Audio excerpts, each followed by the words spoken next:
안녕하세요, 장원준입니다. 네, 오늘도 운전 중이고요. 안전운전 합니다.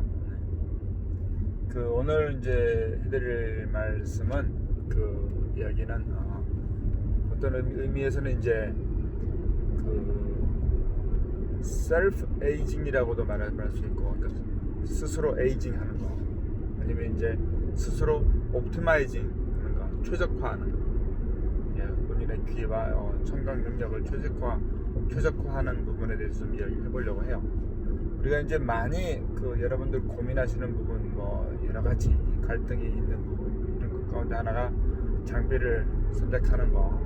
장비가 누가 이런 얘기하면 그런 것 같고, 저런 얘기하면 저런 것 같고, 심지어 케이블이니 뭐니 해서 여러 가지 이제 우리가 이렇게 필요하니까 그런 부분들이 또 구매를 해야 되고, 비교를 해야 되고, 누가의 리뷰를 봐야 되고, 그래서 이제 그걸 통해서 어떤지 내가 또 확인해야 되고. 근데 그런 부분 가운데 가장 중요한 부분이 뭐냐면, 몇 차례 말씀을 해드렸습니다만, 이게 이제 어떤 의미에서는 본인에 대한 능력이에요.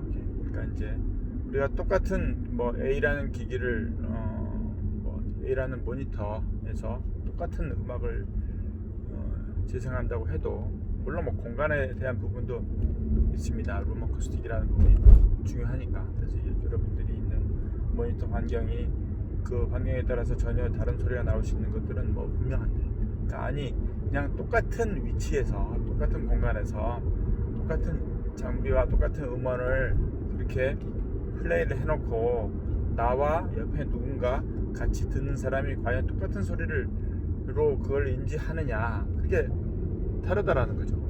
그래서 그건 개인마다 각각 사람의 우리 주파수 응답이라고 말할 수 있는, 우리 귀가 소화할 수 있는 그 주파수 응답에 대한 부분이 다르니까. 또 그리고 그 주파수 응답에 대한 부분이 설상 똑같다고 해도, 청각적인 요소가 똑같아서 실제 같은 소리를 둘이서 실제 같은 물리적인 소리를 둘이서 듣고 있다고 해도 그걸 인지하는 능력에 따라서 그게 천차만별이거든요.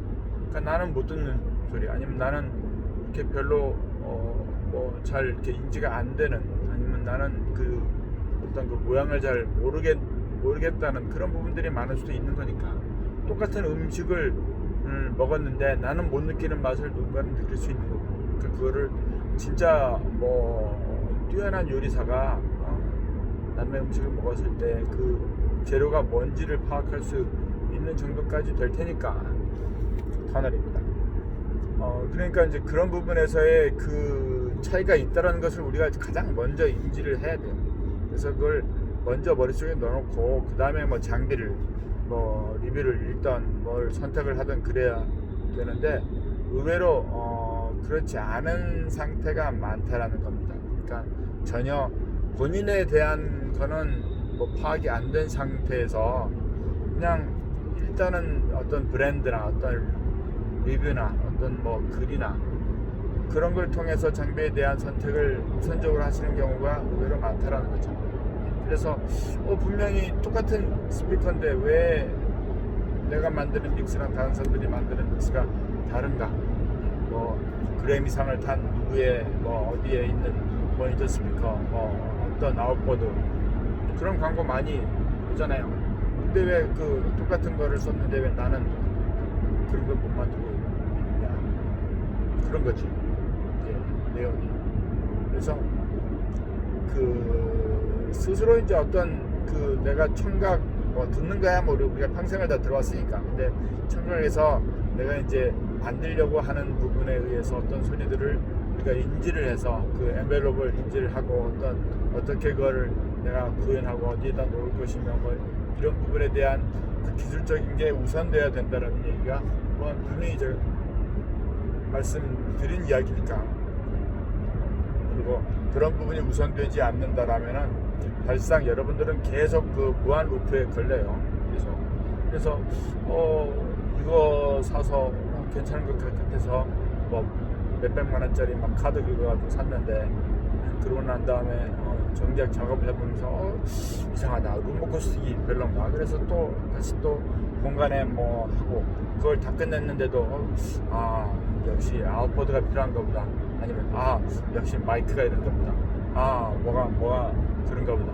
그러니까 계속 이제 그 뭐 업계 입장에서는 바람직한 일인데 여러분들 입장에서는 계속 그냥 무한 투자와 무한 루프의 반복에서 빠져나오지 못한다는 거죠.